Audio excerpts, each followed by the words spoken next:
I always have a radar on rebounding. Sometimes you get them, sometimes you don't. But a team that shoots as many threes as they do, that requires all the guards to come back and help the bigs catch those long rebounds. Just be alert. They have a couple wings that crash the glass, so you got to put bodies on them. But when you do get those rebounds, it helps us get into the break a little quicker because the guards got the ball, and obviously, um, it helps us just keep them to one shot. So that I'll get double digits every game, but I have the same intentions, like we should. Steph, how much different was the defense without the shot blocking you had against Memphis? Was it a drastic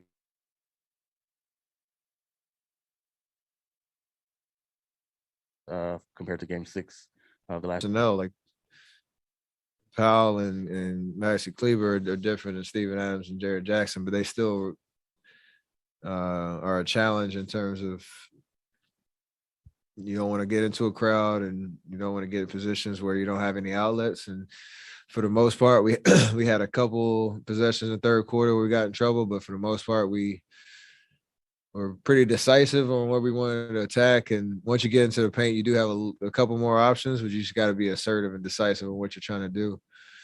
JP got into the paint a bunch of times. Obviously finished. I think I had a couple in transition, but when we get in there, there are opportunities to shoot, but there's also opportunities to kick and create the good Warrior basketball ball movement that we're used to. So that's one game. We got to understand there'll probably be adjustments and respond accordingly.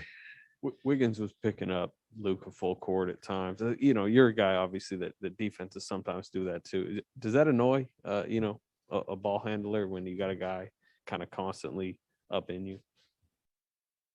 Yeah, it does, and so it's a tactic, obviously, in terms of just making guys work. Reggie did it to me a couple of times. It's just one more thing to think about. I wouldn't say it bothers you, but something you can't try to overcome. Waves is going to keep doing it, but it's just one more thing to think about, and that's good playoff basketball. What'd you just think about his individual defense tonight, mostly on Luka?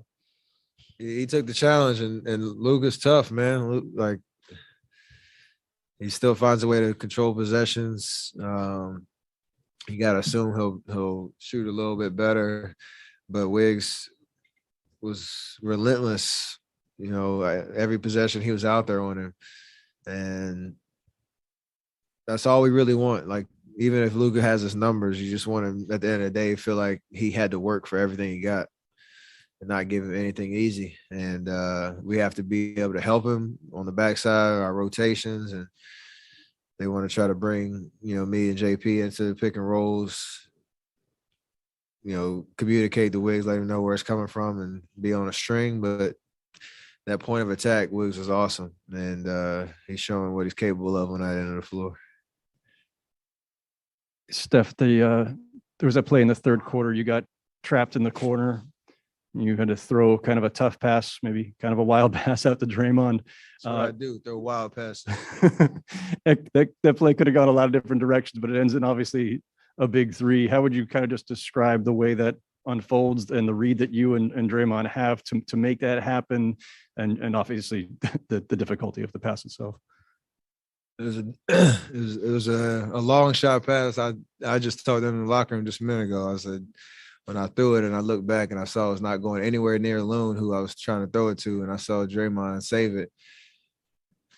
Sigh of relief on that one, but the way we play, once you get it, the first pass, they had two guys on me, and then we have more actions to follow. That's what we've been doing for years, and there's a chemistry to that. So, good things usually happen, and especially the way they try to take away the 3-point line on the initial attack. We had like Loon setting a nice down screen for me to get a shot. We had guys cutting on the backside of another possession. So, great chemistry in terms of creating offense that way, minus the behind the head pass. You're immediately sprinting out though to catch that pass back from Draymond. Does he already know you're going to do that? Does Loon already know you're going to do that to set that pick? Like Absolutely. How quickly are they figuring out that that's where this is heading? That's just patterns. You just see me down the floor, Loon in position, set a screen, and as soon as I take my first step back towards the ball coming off the down screen, like I'm sure Draymond's not looking at anything else. I didn't see the play, but I'm sure his eyes didn't go to the weak side at all. It's just patterns that we're used to, and you could look at a lot of different plays tonight that showed that chemistry in terms of just read and react motion offense. Steph, was tonight as strong or as focused as a defensive performance that you guys have had all playoff as far as start to finish, and secondarily, how has Andrew evolved or changed since he's been here, since he's been in this Warriors culture?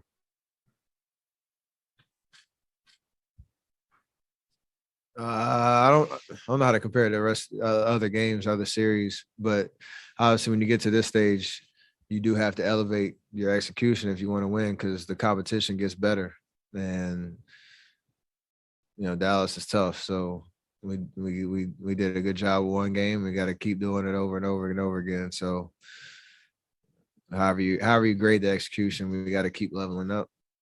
And Wiggs is understanding the nuances of what winning basketball is and just how to key in on the little things in terms of consistent effort on defense, taking those one-on-one challenges, being aggressive on the offensive end, using his athletic ability to get to the rim if he needs to, confident shooting a three, being comfortable in our offense, to Howard's question. So there's like a lot of different things that he's understanding that this time, in terms of a playoff run, requires to win games, and the joy that comes with that. So it's not like he's out there scoring 30 every night. It's the other things that help you win and the joy that you get out of it. Steph, when you guys play in this building, do you kind of know in the back of your mind that offensive avalanche is coming eventually, whether it's the second, third, or fourth quarter? There's always that confidence. The Memphis series kind of shook us a little bit from time to time where, 3 quarters, 3.5 quarters, it didn't seem to be clicking. But again, we're all still trying to continue to get better and peak at the right time on both ends of the floor. And we do have the ability to turn it up pretty quickly. You don't want to rely on that and be playing from behind a lot, but it is how we play. And when you have that ability to create separation like we did in the third quarter, it's a fun way to play. You mentioned the Memphis series. This series, with the difference, maybe this one this is more mental, where you have to focus on the 5 out. You just can't leave a 3-point shooter, and it's more of that kind of thing than Memphis maybe was physical and aggressiveness. Is that oversimplifying it, or is that the way this feels? A little bit, because there's a lot of nuance to what Memphis did offensively that you had to be aware of. I think this one probably has the potential to be very similar to the last series, where a lot of adjustments from game to game, and you got to be able to react on the fly, especially in that first quarter, settle into what the flow of the game is, because it's 2 entirely different paces that their comfort zone versus our comfort zone. And you have one guy that can literally dominate a possession if you let him get to spots that he's comfortable with. So that's my best answer for that.